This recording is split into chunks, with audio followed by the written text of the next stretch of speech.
اور کر لے قرآن اور حدیث پر اس گمان کے بارے میں، تو یہ سمجھ جائے گا کہ گمان سے بڑی کوئی طاقت نہیں ہے،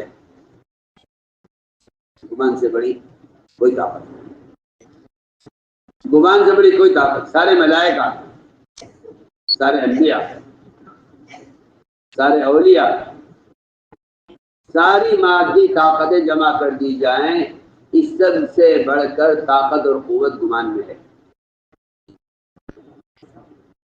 آپ سوچیے میں کیا عرض کر رہا ہوں، اس لیے کہ گمان اللہ کی قدرت کو اور اس کی ذات کو بندے کے ساتھ کر دیتا ہے۔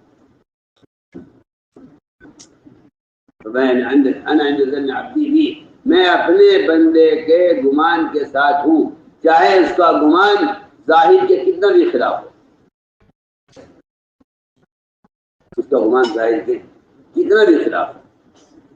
فرمایا میں اپنے بندے کے گمان کے ساتھ ہوں، اگرچہ اس کا گمان ظاہر کے کتنا بھی خلاف ہو۔ کائنات کی جتنی بھی شکلیں ہو سکتی ہیں، چھوٹی یا بڑی، اگر بندہ ان سب کے خلاف گمان کر لے تو اللہ تعالیٰ ان سب پر مسلمان کو، ان سب پر اللہ رب مسلمان کو غالب کر کے رہے۔ اس کے ظن کی وجہ سے اللہ تعالیٰ ان ساری مادی طاقتوں پر مسلمان کو غالب کر کے رہیں گے، صرف اپنی ذات کے ساتھ گمان کے ٹھیک ہونے پر۔ عجیب بات ہے، اللہ تعالیٰ اپنے بندوں کے گمان کا امتحان خطرات میں لیتے ہیں، بندوں کے گمان کا امتحان خطرات میں لیتے ہیں، بندے کے گمان کا امتحان خطرات میں لیتے ہیں۔ اگر بندہ اچھے حالات میں اور موافق اور مساعد حالات میں یا اسباب کی موجودگی میں اگر بندہ اللہ کے ساتھ گمان کر لے تو اس گمان کا کوئی کمال نہیں ہے۔ اب کوشش یہ کہہ دے کہ ان اسباب کی وجہ سے مجھے امید ہے کہ اللہ تعالیٰ ایسا کر دیں گے، تو میں کہتا ہوں یہ خیال، یہ گمان کے بالکل خلاف ہے، یہ کوئی گمان نہیں۔ تمہارا اللہ سے گمان کرنا کسی شکل کے ہوتے ہوئے یہ گمان کی حقیقت نہیں ہے، یہ گمان کی کوئی حقیقت نہیں ہے۔ میں بہت ضروری باتیں مجھے عرض کرنی ہے، یہ گمان کی کوئی حقیقت نہیں ہے کہ آپ ظاہری اسباب، اس لیے کہ گمان ایک ایسی چیز ہے، میں بہت اہم بات کرتا ہوں، گمان ایک ایسی چیز ہے جو اللہ اور غیر اللہ کے درمیان تقسیم نہیں ہو سکتی، اللہ اور غیر اللہ کے درمیان تقسیم نہیں، اللہ غیر اللہ کے درمیان گمان ایسی چیز ہے جو تقسیم نہیں ہو سکتی۔ آپ نے تقسیم کر دیا تو پھر آپ کا گمان اللہ کے ساتھ درست نہیں ہے۔ ہم آپ سے بہت بنیادی بات عرض کر رہے ہیں، میں کہتا ہوں کہ ایک شخص ظاہری حالات دیکھ کر یہ کہتا ہے کہ امید اللہ کی ذات سے کہ یہ کام ہو جائے گا، بس یاد رکھو جہاں تمہارے گمان میں اللہ کا غیر داخل ہو جائے گا وہاں آپ کا گمان اللہ کے ساتھ بگڑ جائے گا۔ ہم خود بہت ضروری بات عرض کر رہے ہیں، اس طرح اس کی ذات کے ساتھ اس کے غیر کی شراکت ممکن نہیں ہے، اس طرح اس کی ذات سے گمان کرنے میں اس کے غیر کو کوئی دخل نہیں ہے، اس کے غیر کو کوئی دخل نہیں۔ اگر آپ کسی مخلوق کو شریک کرتے ہوئے اللہ سے گمان کرتے ہیں تو میں کہتا ہوں کہ یہ کوئی گمان نہیں چاہیے۔ اس لیے میں نے عرض کیا کہ اللہ تعالیٰ کا یہ نظام ہے کہ وہ گمان کا امتحان خطرات میں لیتے ہیں۔ گمان کے امتحان خطرات میں لیتے ہیں. جب نبی ظاہری تمام اسباب کے اعتبار سے پوری طرح مایوس ہو جاتے ہیں اور خطرات اور جان کا نقصان سامنے نظر آ جاتا ہے، رسول اللہ تعالی انبیاء کا امتحان لیتے ہیں کہ اس وقت ان کا ہمارے ساتھ کیا گمان ہے. ابراہیم علیہ السلام کو جب آگ میں ڈالا گیا، اللہ تعالیٰ نے اس وقت ابراہیم علیہ السلام کے گمان کا امتحان لیا اور انتہائی سخت ترین اور انتہائی خطرناک موقع پر جبرائیل اکیلے نہیں بلکہ سمندروں کے فرشتے کو اور پہاڑوں کے فرشتے کو لے کر حاضر ہوئے اور یہ کہا کہ بتائیے اس وقت آپ کی کیا حاجت ہے اور اس وقت ہم آپ کی کس کام آ سکتے ہیں. یہ گمان تھا ابراہیم علیہ السلام کا کہ اللہ ہمیں ضائع نہیں کریں گے. ہمیں اللہ کا گمان اس پر مجبور کرتا ہے. اللہ کے گمان کا تقاضا یہ ہے کہ ہمیں آپ کی حاجت نہیں. اللہ کے گمان کا تقاضا یہ ہے کہ ہمیں آپ کی حاجت نہیں. اما الیک فلا، یہ جملہ جو کہلوایا ہے یہ گمان کی طاقت ہے جو جبرائیل کی قوت کا اور جبرائیل کی استعانت اور اس کی مدد کا انکار کروا رہا ہے. میں عرض کرنا چاہتا ہوں کہ جب گمان اللہ کے ساتھ درست ہو جاتا ہے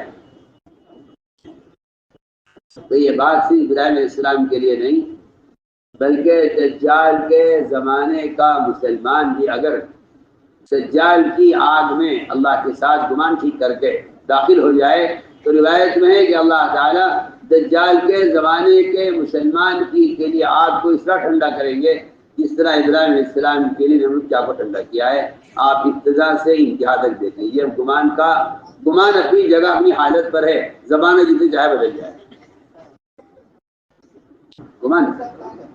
مجھے گمان عرض کرنا ہے کہ حسن ظن کے ساتھ کیا خیریں ہیں اور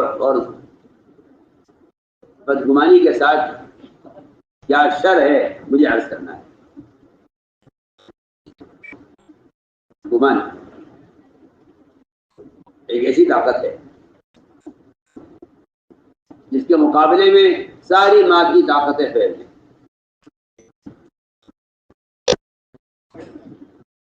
سے اللہ تعالیٰ ایسے حالات بنا دیتا ہے دنیا میں ایمان والوں کے لیے جس میں ان کے ایمان کا اور ان کے گمان کا امتحان ہوتا ہے. اور ایمانی گمان ہے اللہ سے بدگمان ہونا صرف کافر کا مزاج ہے. مومن اللہ سے بدگمان نہیں ہو سکتا. مومن اللہ سے بدگمان نہیں ہو سکتا. کافر اللہ سے بدگمان ہوتا ہے. لا ییأس من روح اللہ الا القوم الکافرون. یہ صفت کافروں کی بیان کی گئی ہے کہ یہ اللہ کی ذات سے بدگمان رہیں گے. آپ غور کریں میری بات کی. گمان ہے ابراہیم علیہ السلام کا. آگے حضور اکرم صلی اللہ علیہ وسلم نے ابو بکر صدیق رضی اللہ تعالی نے گمان کو ڈولا اس وقت جب دشمن قریب پہنچ چکا تھا. ابو بکر صدیق رونے لگے. کہا ابو بکر اس وقت تمہارا کیا گمان ہے اس ذات کے بارے میں جو ہمارے ساتھ تیسرا ہے. گمان تمہارا کیا گمان اس ذات کے بارے میں جو ہمارے ساتھ تیسرا ہے. یہ انتہائی خطرے کا موقع تھا جس میں ابو بکر صدیق رضی اللہ تعالیٰ عنہ کو یہ پورا خطرہ ہو گیا تھا اس بات کا کہ یہ ہم تک پہنچ گئے ہیں. آپ نے فرمایا تمہارا کیا گمان اس ذات کے بارے میں جو ہمارے ساتھ تیسرا ہے. میں عرض کرتا ہوں بالکل یہ صورت حال ابو دردہ کے ساتھ پیش آئی. جب ان سے لوگوں نے اگر کہا کہ آپ کے مکان جل رہا ہے، آپ کے مکان میں آگ لگ گئی ہے، ایک نے، دوسرے نے، تیسرے نے، تینوں نے اگر کہا، ان کا گمان اللہ کی ذات کے ساتھ یہ کہہ رہا ہے کہ اللہ میرا مکان نہیں جلائیں گے، میرا گمان اللہ کے ساتھ یہ نہیں ہے کہ وہ مجھے دعا سکھلا دے میرا مکان جلا دے، مجھے اس بات کی پوری امید ہے، یقین ہے مجھے اللہ میرا مکان نہیں جلائیں گے۔ اللہ اپنے بندے کے گمان کے ساتھ ہیں، حالات کیسے بھی ہوا کرتے۔ وہاں ابراہیم علیہ السلام کے لیے آگ کو ٹھنڈا کیا، یہاں ابو دردہ کے لیے آگ کو ٹھنڈا کیا۔ میں تو آپ کو مثالیں عرض کر رہا ہوں کہ کون کون سے مواقع ہیں جہاں انتہائی خطرہ تھا، لیکن کوئی بات ہے کہ حالت کیسے بھی ہوں، اللہ کے ساتھ گمان کا درست کرنا وہ حالات کو ایسا پلٹ دیتا ہے اور ایسا بدل دیتا ہے کہ آدمی اس کا تصور بھی نہیں کر سکتا۔ تو گمان کا امتحان اور گمان کا کمال خطرات میں ہے۔ میں عرض کرتا ہوں، اگر بندہ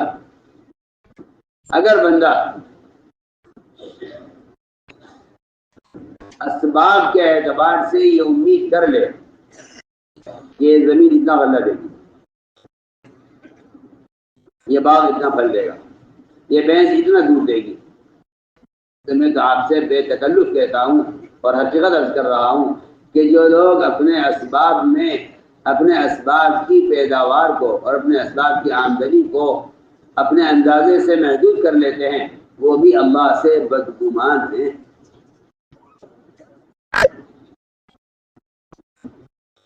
وہ بھی اللہ سے،